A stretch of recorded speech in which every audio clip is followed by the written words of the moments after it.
Se um partido está junto com outro partido na eleição para presidente, ele tem que estar junto também na eleição para governador e tem que estar junto também na eleição para prefeito. Isso acontece no Brasil? Não, né? Você tem partidos que estão juntos numa campanha para presidente e na eleição para governador está um dizendo que vai matar o outro. Certo? Por quê?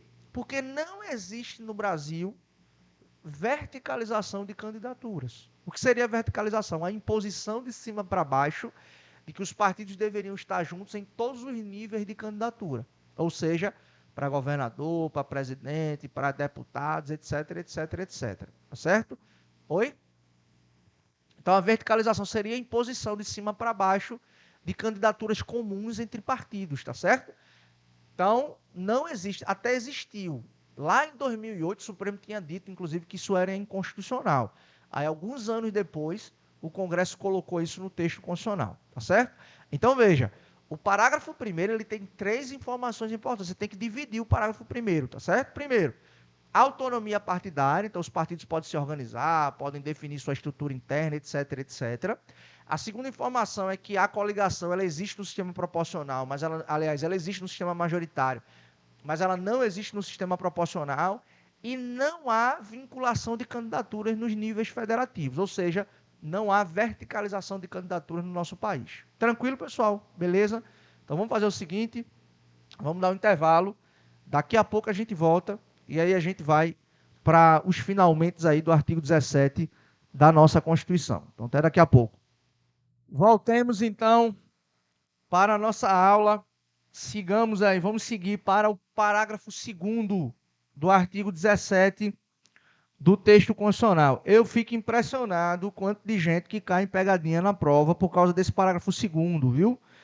Então fiquem atentos com ele aí que eu vou dizer para vocês qual é a grande pegadinha que esse bicho traz na hora da prova. Vejam, quem está acompanhando aí a leitura do material deve estar observando o seguinte, que o texto fala assim, ó, os partidos políticos, após adquirirem personalidade jurídica, na forma da lei civil, registrarão seus estatutos no Tribunal Superior Eleitoral. É um parágrafo de 2 linhas que complica a cabeça da gente se a gente não tiver atenção devida. Vamos para cá. O que é importante a gente perceber nesse ponto aí sobre a natureza jurídica dos partidos políticos? Vou apagar isso daqui para a gente poder organizar o texto no nosso quadro. Vejam, o texto traz 2 situações aqui que a gente precisa deixar muito claro na nossa cabeça, tá? Quais são as 2 situações aqui sobre o parágrafo 2º? As 2 situações são as seguintes, ó. Olha só. O texto está falando assim, ó, os partidos políticos, após adquirirem personalidade jurídica na forma da lei civil. Então, vamos diferenciar assim, ó. Personalidade jurídica,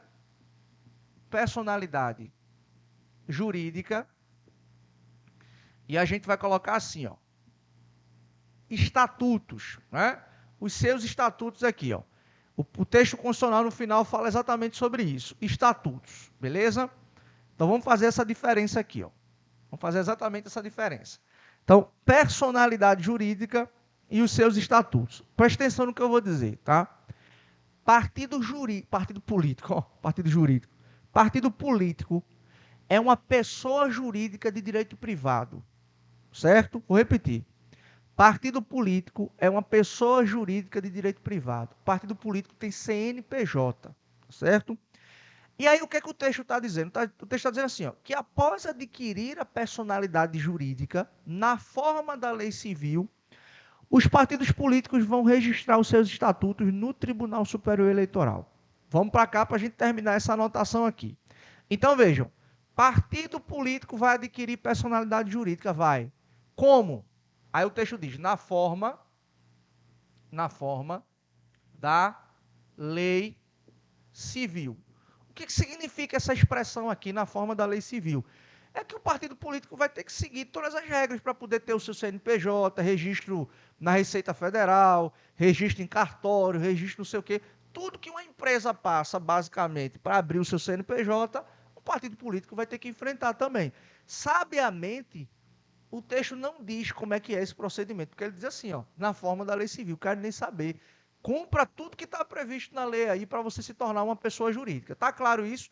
Então, para criar o partido político, a gente vai reunir assinaturas em pelo menos 9 estados da federação, vai ter aquela quantidade de gente para criar, não sei o que e tal. Ok. E para realmente o partido político existir, para ter o seu CNPJ, ele vai ter que cumprir, ó, tudo que a lei civil estabelece. Tranquilo? Ok.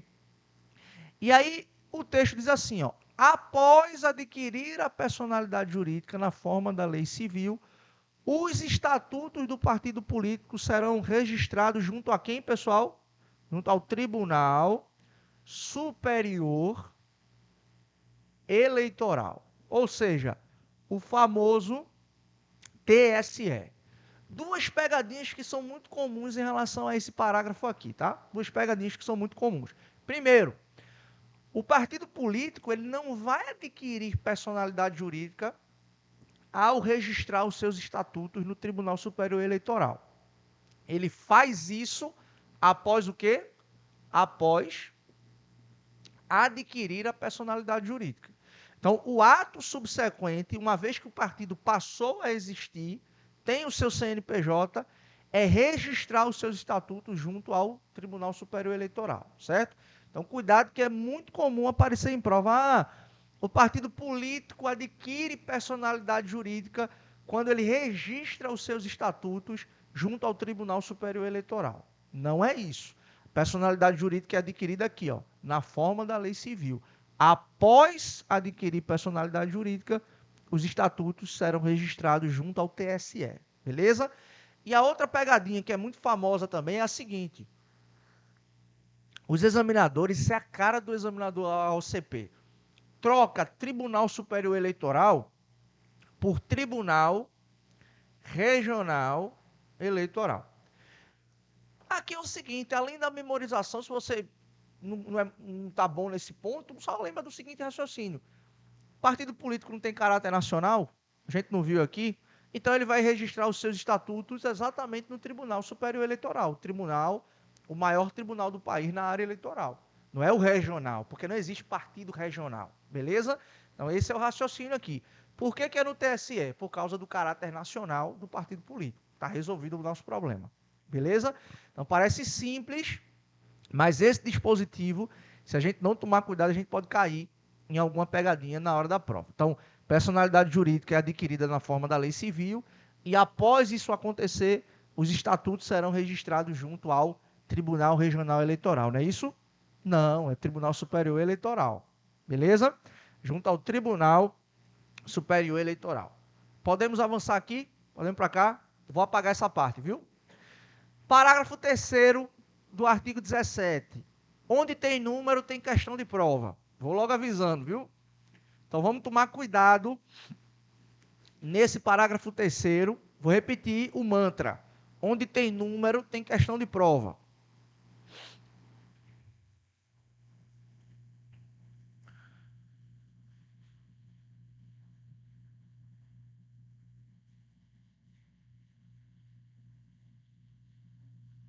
Vamos para cá.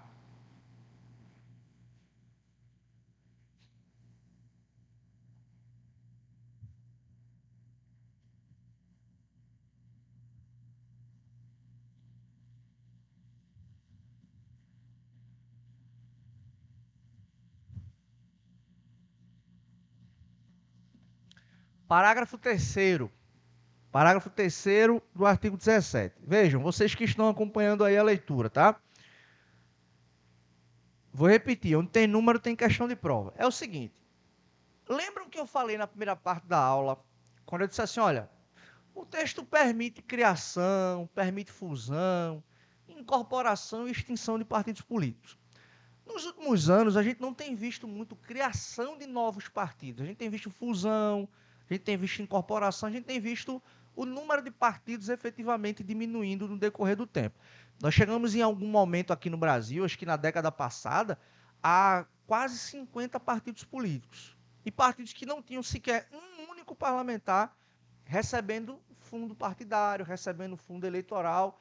E aí o que a gente tinha na prática? Partidos que estavam sendo criados para quê? para terem acesso a fundo partidário, né? O pessoal estava sendo criado exatamente para virar partido de aluguel, só para ter acesso a verbas e pronto, ficar ali gastando o nosso dinheiro, beleza? O que é que aconteceu? A gente viu o sistema mudando e criando uma série de barreiras para, por exemplo, fenômenos tiririca não acontecerem. Eu não falei isso aqui, mas não precisava dizer. Mas hoje em dia não é qualquer um mais que é arrastado. Você tem que ter pelo menos 10% do quociente eleitoral.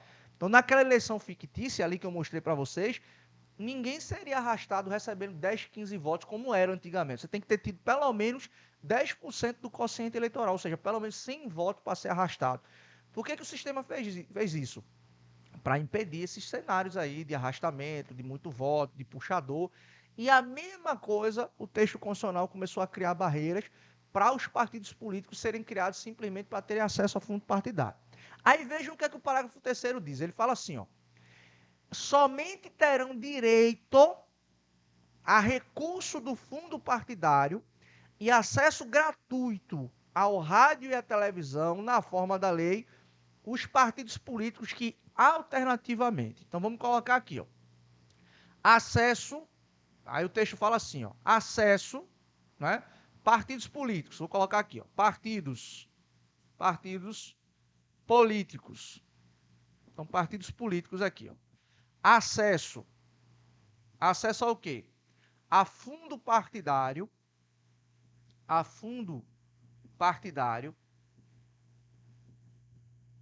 tempo de rádio e televisão, Então, partido político aqui, ó, para ter acesso a fundo partidário, a tempo de rádio e televisão, vão precisar o quê? Preencher alguns requisitos, certo? Então, vamos preencher aqui, ó, inclusive o texto fala, alternativamente. Ou seja, ou uma coisa ou outra. Então, para ter acesso a fundo partidário, a tempo de rádio e televisão, os partidos políticos vão ter que ir alternativamente. Aí eu vou colocar o mais fácil aqui, que é o inciso 2, tá? O inciso 2 é assim, ó. Tiverem elegido pelo menos 15 deputados federais distribuídos em pelo menos 1/3 das unidades da federação. Olha que lapada. Antigamente o cara recebia fundo partidário, tempo de rádio e televisão, sem ter ninguém eleito. Aí o que é que os partidos faziam? Os partidos de aluguel pegavam tempo de rádio e televisão que eram dados a ele e vendiam para os outros partidos. Aí, meu amigo, além de receber o fundo partidário, ainda recebia dinheiro fazendo um caraminguá aí, vendendo tempo de rádio e televisão. Vê que escárnio. Aí o texto constitucional diz, olha, agora, para ter acesso a esses negócios aí, tem que ter, ó, pelo menos 15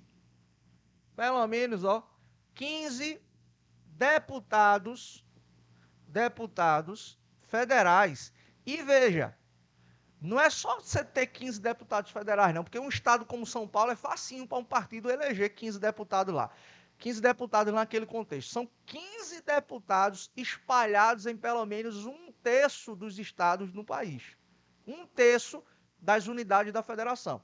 Então, 15 deputados federais distribuídos em pelo menos, ó, o número 1/3 das unidades, né, da federação, ou seja, em estados, né? Em unidades aqui, ó, da federação. Então, 15 deputados federais distribuídos em pelo menos 1/3 das unidades da federação. Viram como ficou difícil? Um dos requisitos, tá? Eu coloquei o mais fácil aqui, que eu vou colocar o de cá. Então, se o partido político tem 15 deputados eleitos, e esses 15 estão distribuídos aí em 10 estados da federação, tá ótimo, certo? Vai ter acesso normal a fundo partidário, a tempo de rádio e de televisão. Então, ou o que está no outro inciso, que aí tem mais números e que a gente vai olhar com mais cuidado, tá certo? Ou uma coisa ou outra. Qual é o outro requisito que a Constituição impõe? A Constituição diz assim, ó: obtiverem nas eleições para a Câmara dos Deputados no mínimo 3% dos votos válidos distribuídos em pelo menos um terço das unidades da federação, com um mínimo de 2% dos votos válidos em cada um deles. É um requisito dentro do outro, certo? É um requisito dentro do outro. O que é que o texto está dizendo? O texto está dizendo assim, olha, você pode não ter conseguido eleger 15 deputados federais, certo? Mas vamos imaginar que numa eleição fictícia, nós tenhamos aqui 40 milhões de votos válidos, certo? 40 milhões aqui de votos válidos. Aí a Constituição está dizendo assim, ó, se você conseguiu ter 3% dos votos válidos, ó, 3% dos votos válidos na eleição para a Câmara. Então, ó, 3% dos votos válidos na eleição para a Câmara, você pode começar a pensar em ter acesso ao fundo partidário, tempo de rádio e televisão. Cadê o pessoal da porcentagem? Quanto é 3% de 40 milhões de votos? Eu não vou fazer esse cálculo, não. Vou gastar minha energia nisso, não. Bora.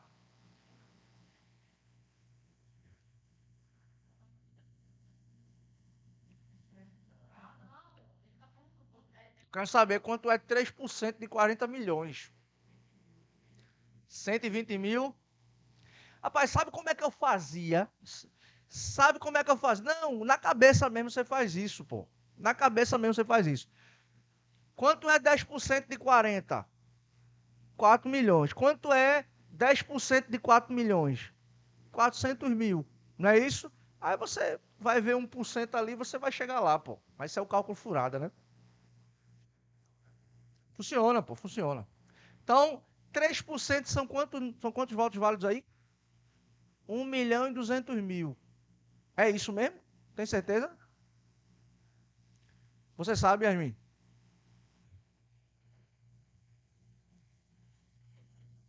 Vai de 10 em 10 que ajuda, pô. Na hora da prova, você desenrola. Ó, isso dá certo na hora da prova. Faz o básico, pô. Eu lembro que eu fiz um concurso do TRT em 2014. Foi a Fundação Carlos Chagas. Na prova básica eram 20 questões de português e 10 de raciocínio lógico. Eu errei 2 de português e acertei as 10 de raciocínio lógico. Mas era assim, ó.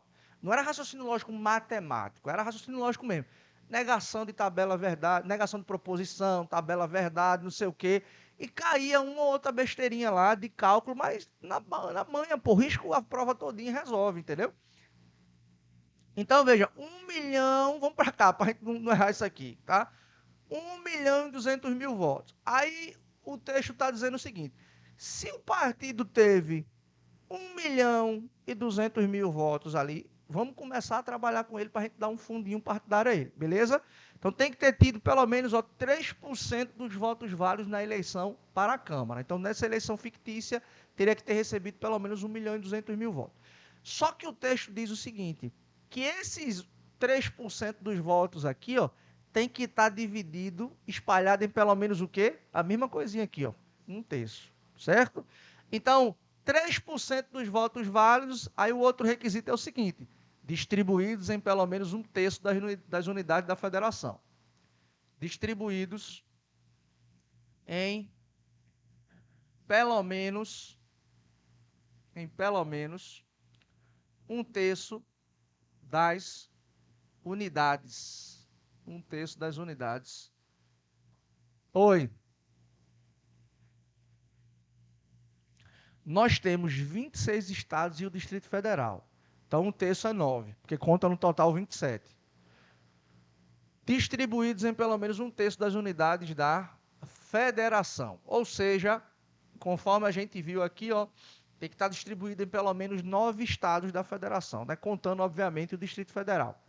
E dentro de cada um desses estados aqui, a Constituição coloca outro requisito. Tem que ter pelo menos, em cada estado desse aqui, 2% do voto daquele eleitorado.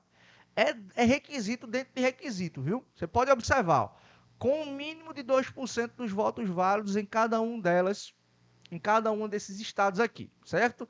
Então, em cada estado aqui, ó, distribuídos em pelo menos 1%, um terço das unidades da federação, tá? dentro de cada estado, vou colocar assim, para ficar mais fácil. Dentro de cada estado, tem que ter tido pelo menos 2% aqui dos votos válidos, certo? Então é um requisito dentro de outro. Por que fizeram essa equação aí? Para quebrar a turma, né? Para evitar partido de aluguel. Então é muito difícil aqui. Veja, a lógica, pessoal, ela é muito parecida com aquilo que eu acho que na aula passada eu falei para vocês sobre os requisitos da iniciativa popular a nível federal. Lembram disso? Se você olhar lá o artigo 61, parágrafo 2º da Constituição, a gente vai ver o quê? Como é que se pode apresentar um projeto de lei via iniciativa popular? Aí a Constituição coloca 3 requisitos, um dentro do outro. Quais são os 3 requisitos aqui? A Constituição diz assim, ó, para apresentar um projeto via iniciativa popular, é preciso a assinatura de pelo menos 1% do eleitorado nacional, certo? Se fosse só isso, bastava um único estado, São Paulo, Minas Gerais, Rio de Janeiro, ter uma mobilização do seu estado para que eles pudessem apresentar um projeto de lei de interesse deles que ia valer para todo mundo. Aí o que a Constituição diz? Para não haver essa preponderância, a Constituição coloca outros requisitos. Então, tem que estar distribuído em pelo menos 5 estados da federação, e dentro de cada estado tem que ter pelo menos 0,3% dos votos válidos dentro daquele estado. Então veja que é um requisito atrás do outro para quê? Primeiro, para não ter apenas um estado se propondo a, eventualmente, impor sua vontade. Segundo, por que tem que estar distribuído em 5 estados e em cada estado tem que ter 0,3%? Porque senão você pega um estado que assina tudo, aí no outro estado uma pessoa assina, no outro estado uma pessoa assina, no outro estado uma pessoa assina, no outro estado uma pessoa assina, pronto. Mais 4 votos, mais não sei quantos milhões de um único estado, estaria resolvido. Aí a Constituição diz assim, ó, não, tem que ser 0,3% dos votos dentro de cada estado. Então a ideia aqui é a mesma, é a gente ir distribuindo dentro de cada unidade da federação para que não tenha preponderância apenas de um único estado. Afinal de contas, o partido político ele tem o quê? Caráter nacional. Então a ideia é que ele tenha minimamente representatividade em estados, certo? Esse número 9, que é um terço aqui, é exatamente aquele número que eu disse para vocês que a lei de partidos políticos prevê. O que é um partido de caráter nacional? É um partido que tem diretório, que tem filiados, que tem representantes em pelo menos 9 estados da federação. Por isso que aparece esse número aqui, um terço, porque é razoável a representação em pelo menos 9 estados da federação. Tranquilo, pessoal? Entenderam? Então tá aqui, ó. Para o partido político ter acesso a fundo partidário, a tempo de rádio e de televisão, não é mais só por existir ele já vai ter acesso, não é assim não. Ou ele tem pelo menos 3% dos votos válidos nas eleições ali para a Câmara, distribuídos em pelo menos um terço das unidades da federação, e em cada unidade ter recebido pelo menos 2% dos votos válidos daquele respectivo estado, ou, aqui ó, a outra alternativa que é mais fácil, ter conseguido eleger aqui pelo menos 15 deputados federais, distribuídos em pelo menos um terço das unidades da federação, ou seja, 9 estados, beleza? Fala, irmão. Não, está tudo muito mais difícil, não tenha dúvida disso. O sistema, é porque a própria lei eleitoral, ela também foi alterada para impor outras barreiras para a criação de novos partidos políticos, tá? O que aconteceu? O ideal era que os partidos menores que não cumprissem isso daqui fossem desaparecendo no decorrer do tempo, e foi exatamente o que aconteceu. Lá na frente, desse mesmo parágrafo, desse mesmo artigo 14 aqui, no parágrafo 7º e no parágrafo 8º, que costumeiramente não cai em prova, fala também de acesso a recursos, direito de antena, etc, etc. E aí é uma série de requisitos também para os partidos cumprirem para ter acesso à verba, tá? Então, ó, vejam só brevemente. Parágrafo 7º diz assim, ó, os partidos políticos devem aplicar no mínimo 5% de recursos do fundo partidário para a criação e na manutenção de programas de promoção e difusão de participação política das mulheres, de acordo com os interesses intrapartidários. Então, veja, aí se criou também essa obrigação dos partidos fazerem o quê? De aplicarem pelo menos 5% do que eles recebem do fundo partidário para quê? Para políticas de incentivo e promoção de participação da mulher. Então, 5%.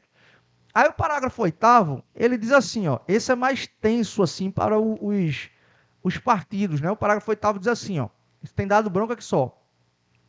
O montante do Fundo Especial de Financiamento de Campanha, o famoso fundão, e de parcela do fundo partidário, destinada a campanhas eleitorais, bem como o tempo de propaganda gratuita no rádio e na televisão a ser distribuído pelos partidos às respectivas candidatas, deverão ser de no mínimo 30%, proporcional ao número de candidatas, e a distribuição deverá ser realizada conforme critérios definidos pelos respectivos órgãos de direção e pelas normas estatutárias, consideradas a autonomia e o interesse aqui partidário. Então veja que o texto está dizendo que tem que pegar 5% do que recebe e aplicar em campanhas de incentivo à participação de mulher na política, perdão, e o texto diz assim, ó, na hora de distribuir nas campanhas eleitorais tempo de rádio, de televisão e de candidatura, tem que reservar pelo menos 30% para mulher. Isso é a famosa cota de gênero. Isso tem um dos municípios que eu trabalho, na semana retrasada, no dia 19 de dezembro, exatamente, no último dia do funcionamento do judiciário, o TRE proferiu uma decisão aqui, cassou o mandato de 3 vereadores desse município que eu trabalho. Por quê? Porque o partido, veja, o problema não foi com o candidato, não foram com os candidatos, o problema foi com o partido que lançou ficticiamente a candidatura de mulheres.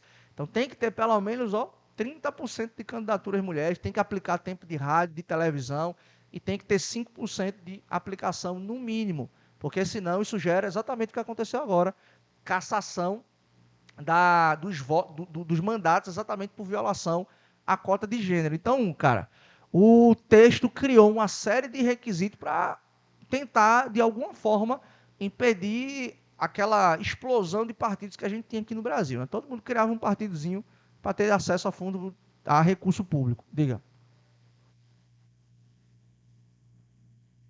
De mandato. Não, cassação de mandato. Simplesmente, porque essa é uma outra expressão, tá? Cassação de mandato é simplesmente por alguma irregularidade o camarada perdeu o mandato. Isso é outra questão, não tem nada a ver com aquilo que a gente viu mais cedo, não. Beleza, pessoal? Conseguiram entender? Então, 5% para aplicação de recurso e 30% de tempo de rádio, televisão e de candidatura, tá certo? Isso é só o que o texto fala aqui desse tipo de critério, beleza? Vamos para cá. Parágrafo 4º. É vedada a utilização pelos partidos políticos de organização paramilitar. Não precisaria nem ver isso daqui. Está lá no texto. Parágrafo 5º. Eu vou deixar para a gente analisar exatamente agora, de modo conjunto, ao que eu vou falar. Beleza? Posso apagar essa parte aqui do quadro? Posso, né? Vamos lá. A gente vai estudar conjuntamente agora o parágrafo 6º e no finalzinho eu faço um apontamento sobre o parágrafo 5º e aí a gente termina essa parte aqui, tá certo? Então vamos para cá. Parágrafo 5º e parágrafo 6º do artigo 17, e aí a gente resolve essa nossa situação. Partidos políticos. Às vezes a gente olha assim rapidamente o texto e não dá muito valor. O artigo 17 é importante, viu? Tem coisas assim que são muito claras e a gente às vezes deixa passar. Mas vamos lá. O parágrafo 6º, que é o que a gente vai trabalhar aqui, ele impõe a discussão sobre o seguinte assunto. Vou colocar aqui. Fidelidade partidária. Fidelidade partidária. Certo? Então tá aí. Fidelidade partidária. O que é isso? Vamos para cá. Imaginem o seguinte. Fui eleito vereador pelo partido A aqui em Recife, certo? Vou ser eleito agora em 2024. Quando chega no primeiro semestre do meu mandato, eu mando o presidente do partido se lascar, digo que não quero mais ficar no partido, peço a minha desfiliação, certo? A minha pergunta é a seguinte: eu vou me filiar a um novo partido.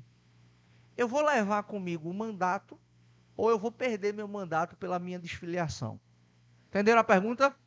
Entenderam a pergunta, né? Vou sair do partido no curso do mandato.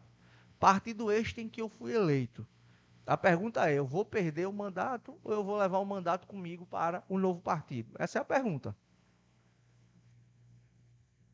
Depende de quê?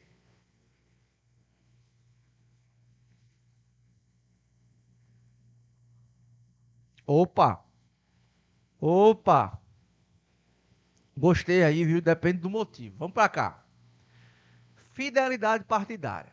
Primeira coisa aqui, sistema majoritário. Sistema majoritário.